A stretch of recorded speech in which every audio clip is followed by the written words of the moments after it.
Hi friends, so welcome to the second part of my journey to Canada story. If you haven't watched part 1, then I'm gonna put it up there somewhere, so I would say watch it first. Go ahead, click on it. Alright, part 2. So as you guys remember, in part 1 we ended it with me, I was having a nice trip in Indonesia and then suddenly I was in a jail cell. So just a quick summary before we get to that jail cell and we talk about the experience there. Basically what had happened is that I had spent a week in Indonesia, which I was spending there because my social pass in Malaysia had ended and I just needed to get out of the country and come back in to renew the social pass. So I spent a week there and I thought that was safe because usually people would spend 2-3 days out of the country and come back in and they'll be good, but I just didn't want to risk it having it be such a short period of time. So I was like, okay, I'll stay out for a week and I'll be safe. This is my first time doing like a visa run, and so it's all good. 1 week, I'm clear. I also did have a job interview booked for the day after I arrived in Malaysia, so I thought this was it. This was my plan, getting a job in Malaysia, living in Malaysia, everything was gonna work out great. However, when I reached Malaysia and I got to the immigration desk, the immigration officer was quite suspicious. He had a lot of questions of why I'm coming back into the country, especially when I've already spent 3 months just recently. Like, what else could you possibly do? And I should have really said that I'm seeing family friends, but I spoke too soon and I said, hey, I have a job interview, which was true, but that was not good enough for them. And he sent me to this immigration office in the airport. The officers there as well asked me, like, why are you coming back in? And I told them I have a job interview. They're like, well, do you have an email that shows us that you were invited for an interview? And I'm like, well, no. It came in as a WhatsApp message because this employer is a bit more modern. They didn't really send me an official email. That was my fault. But at this point, it was midnight, past midnight, and I couldn't contact this person if I wanted to for them to prove that I do have an interview the next day. I tried to contact my friends and other contacts I had, but in the end, I was not able to get anything that would convince the officers that I really did have this interview and to let me in. Eventually, they sent me to this other room, which was pretty shady. There were some shady people in there. Someone had like a suitcase of money, I swear. Like, I remember this, and he made the officer angry, and there was some very aggressive behavior going on. And I just remember sitting there quietly, freaking out because I didn't know what was happening at this point. I just knew that I'm not getting into the country. Luckily, I had contacted some people, let them know of my situation just so we're being proactive, Eventually, the sketchy officers asked for our stuff. We had to put our bags in the shelf and they took our phones and our laptops and like taped them and kept them with them. They had our passports as well, and they said they're gonna keep their stuff and they'll give it to us later. And so I asked, like, when are you gonna give us back our stuff? And the officer was like, oh, when you go back, you'll get it. And I'm like, go back where exactly? And he says, Jakarta. So at this point, I had just traveled from Jakarta to Kuala Lumpur, and now I'm being told that I'm being sent back to Jakarta where I came from. I was like, seriously? Like, you can't do that? They're like, yeah, well, too bad. So they take my stuff and they send me to basically like a waiting area, let's say. The room was basically filled with just those metal seating chairs, things like when you're waiting to board a plane, that's where you'd usually sit, these kind of metal chairs. That's what they filled this room with for us to sit on. This room was freezing. I didn't have my phone or my laptop to keep me entertained in any way. Luckily, I had a watch to keep track of my time and to know how long I've been there, but I had no idea how to communicate with anyone. I was just sitting there in silence, not knowing when I'm gonna be put on a plane to go back. I thought it was gonna be like in an hour or two, there'll be a plane ready and they'll send me back, but no. I think I was held there for 16 hours. No phone, nothing to let my mom know where I am, nothing like that. Luckily, they gave us food and water, but it was torture. Like, honestly, if you want to torture someone, one of the best ways would be to put them in a room, not tell them what the hell is going on, not tell them when they're gonna get out, leave them in a room alone with no source of entertainment. And I guess that's what solitary confinement is. Horrible, horrible torture. Eventually, they call me up and they're like, okay, we're gonna send you back now. Luckily, I get my phone and my laptop. Now, my passport, they didn't give back to me. In fact, from the moment that I was first stopped at immigration until, when was it? Until the day that I left to Canada, I did not physically hold my own passport in my own hands. But, luckily, I got my phone back. I was able to make some texts and some calls because I'm like, look, they're sending me back. So basically, if I hadn't said this before, you know, due to my whole life situation being trans and I'd run away from home and everything, I was seeking asylum with the UNHCR as a refugee in a sense. And so I had certain contacts and I started calling them up and I was like, look, they're sending me back. What do I do? Do I stay? Do I resist? Eventually they're like, look, just get on the plane, get there, we'll have someone waiting for you who can help you out with some money, help you with a place to stay, etc, etc. Just get on the plane because we don't want you to fight against it and then have you arrested. That's very likely that they'd arrest you if you resist going on that plane. So I was like, okay, fine, we don't want to risk that. Cool, I'll get to Indonesia, you know, we'll have an extended holiday. I will make the most out of it, and when a month passes or whatever time that needs to pass, when you don't get let into a country, they usually stamp to say that you can't try to come back in for a certain amount of time. I think it was a month. So yeah, I was like, okay, I'm just gonna chill in Jakarta for a bit more and I'll be back. Well, as we know, life does not always go to plan. I get to the Jakarta airport. As soon as I get there, I'm getting texts from UNHCR Jakarta, but also from the individual who's going to be waiting for me at the arrivals so that they can take me to their place and so I can have a place to stay. And I'm like, okay, cool, everything's going great, everything's set up, I'm good, all right? But when I get there, I land. Again, I don't have my passport with me and I have to follow this immigration officer or whatever. And basically he takes me to the immigration office and it turns out that even Indonesia won't let me into their country. So Malaysia won't let me in, Indonesia won't let me in, and I'm just stuck in the middle. Luckily, the UNHCR from Jakarta had already contacted me, so I quickly called them and they were able to speak to the immigration officers and let them know of my situation. I think doing that really helped them be more nice to me, treat me with a bit more humanity, because they knew that someone was aware of my situation and my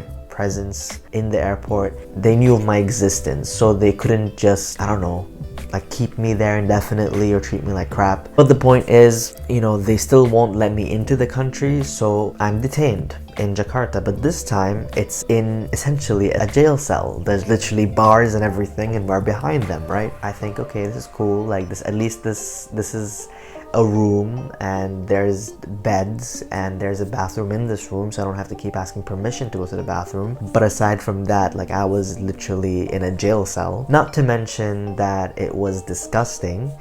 It was dirty, the bathroom was dirty, you know, the beds, it was bunk beds, and one of the beds would have this weird foam looking mattress without even a cover on it. There were many cockroaches sometimes on the bed, and I'm surprised that I survived that. Water dripping everywhere. Not to mention that it was freezing. The room was hella cold and the water in the bathrooms was really cold. If I wanted to shower, I would freeze to death. So it was torture, and like literally at night. Keep in mind that when I went to Jakarta, I had no idea all of this was gonna happen, and so I only packed clothes for a week and clothes that were suitable for the holiday in a hot country. So it was light shirts and t-shirts and shorts, and yeah, like I had one pair of jeans on me and some sweatpants, and that was it. So I had no jackets or sweaters or hoodies. I couldn't be helped, you know what I mean? And to the point that at night, and that's when it would be the most cold. Aside from the fact that I was already wearing as much layers as I could of my shirts, I would also, when I sleep, I would wrap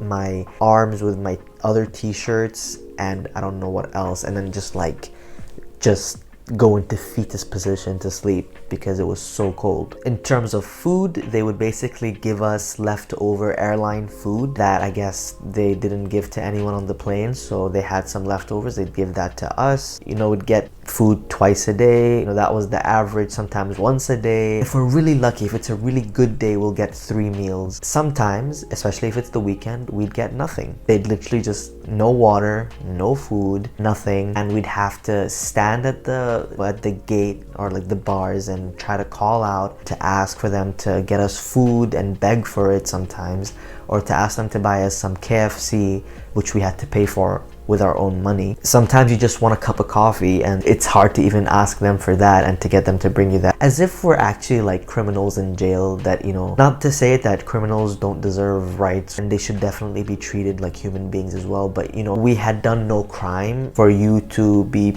punishing us in that way, or to think that we don't deserve to have the luxuries of coffee. You know what I mean? So things like that. But I mean, coffee was not the worst of my problems, but it was pretty annoying that we just were being treated in this way. And the food wasn't amazing, but eventually, you know what, you're just grateful to be eating. Luckily, the UNHCR, you know, eventually when they got to talk to me and got to come see me while I was in the detention center, I got to ask them like, hey, could you help me get some food, some water, because they're really not giving us anything. Could you help me get some towels, because I didn't have any? And they really helped me out, and they brought me some stuff just to keep me going for when the officers just forgot about us. And basically what had happened when I was in there was that the UNHCR wanted me to register with them in Jakarta. I had registered already in Kuala Lumpur, but that doesn't count, and I had to register again through Indonesia. Usually you'd have to go directly to their headquarters and do the interviews there for them to determine your refugee status, etc, etc. But because the immigration officers were being so difficult, I had to do all my registration and interviews on the phone. In a way, I'm thankful for how difficult the immigration officers were being, because they made things so hard to deal with and to work with them that it really actually helped accelerate my case and accelerate my resettlement and help me come to Canada faster. So as much as it was annoying and frustrating, it worked out for the best. Honestly, that kind of describes my entire experience in like airport jail, right? Because despite the horrible conditions of the room and the way we were treated, it definitely made me grateful and appreciate everything that I have in life and really see my blessings. And as well, like, because we had very weak Wi-Fi signal, you couldn't do much. You couldn't just sit on YouTube all day. I found myself reading again, and I finished a book that I have been meaning to read for years and I hadn't even started properly yet. I was reading fan fiction again to keep me entertained. I was journaling every day, literally every day that I was in that cell, and I started to pray more, doing a lot of extra prayers, and just feeling a lot closer to God, talking to God a lot more, and just feeling this peace, which was really nice. And it was also a really good time to face my demons, to face the things that I've been avoiding, I've been distracting myself from, because I had no way to really, like, you know, just watch YouTube videos on end or Netflix or go out with friends just to like numb any pain or to distract myself, to process any events. I really had to sit there and let the thoughts come in and process them properly, and just really face the facts of certain relationships that had failed in the last year from that point, and the crappy way some people had treated me, or like the situations I had gotten myself into, and just really reflect. And I think that really helped my growth, and it really helped me move on from certain things that I hadn't let go yet. Weirdly, a really good time for my mental health eventually, and for my growth. And I mean, as well, I got to practice my Arabic because I had a few Arab cellmates. I made friends, you know, like I actually made friends in there. And eventually you kind of get used to the life in there, that when I came to finally leave, when they told me, hey, we got your ticket, you're off, it was actually kind of bittersweet. And sometimes today, like, I would feel nostalgic for the airport jail. Such a weird thing, but I don't know, it was an interesting time for sure. So basically I was detained on the 4th of February, which is why this video is posted today, but around the 21st or 22nd, I was on a flight, finally saw the sunlight after 2 weeks plus of no sun at all. And yeah, I was put on a flight to Istanbul to stop over for a while. Hello. So today is 22nd of February, and it's currently 11 something p.m. 11 something a.m. in Turkey. So yesterday I was released from my cell, got on a flight, and now I'm doing transit in Turkey, Istanbul. In about like 3 hours or so, I will be getting on my flight to Toronto. So yeah, we're going to Canada, and it still hasn't hit me, I don't think. Sorry, I just feel really awkward. I hate filming in public, but I'm trying to pretend like I'm talking to someone, to like a family member or something. I'm not bothered to like film inside the plane, even though it's really nice. So they had, in the bathrooms, they have that like perfume kind of stuff and lotion. You can put like this toilet seat covers, you know, to make it clean. You get nice food. I got beef and cheesecake. The cheesecake wasn't amazing, but you know, it's nice. You know, I could get like coffee or tea or a drink. It felt like it's been a while since I've had a fancy flight, and I don't feel like crap during the flight, so that was fun. Watched like 4 movies. I just wanted something to entertain me because it was an 11-hour flight, and the next flight is also 11 hours, so that's fun. And hopefully when I get there, Danish will greet me. So, oh, and in the Turkish Airlines, they gave us this like little pack. Where is it? Let me show you. This little pack thing, and inside it, there's slippers, toothpaste, toothbrush, like travel kit. There's the like eye mask thing. There's earplugs. There's lip balm, and apparently it was like vegan lip balm or something. I don't know, something like vegan, vegetarian, or was it gluten free? I don't think it's gluten. You know what? I can just check. And most of the flight attendants in Turkish Airlines are really nice. They're really pretty. But yeah, one of them was a bit like Arab. And by Arab, I mean like in Kashre, like grumpy looking and like harsh talking. Got it. Yeah, vegan. Vegan lip balm. It's green tea. Okay, whatever. You get the point. Anyway, it's cute stuff. I like this airline. And I realized that this flight isn't totally free. I mean, it's free right now, but once I get a job, inshallah, I'm expected to pay back the flight expenses. Which is fine. It's fine. But it's just funny. Oh, and there's a towel in here as well, I think. Like a hand towel. Or is it socks? Is it socks? No, it's socks. I didn't know. They're socks. There's not much else to update about. I will see you in like 15 hours, whatever the hell. But yeah, see you in Canada.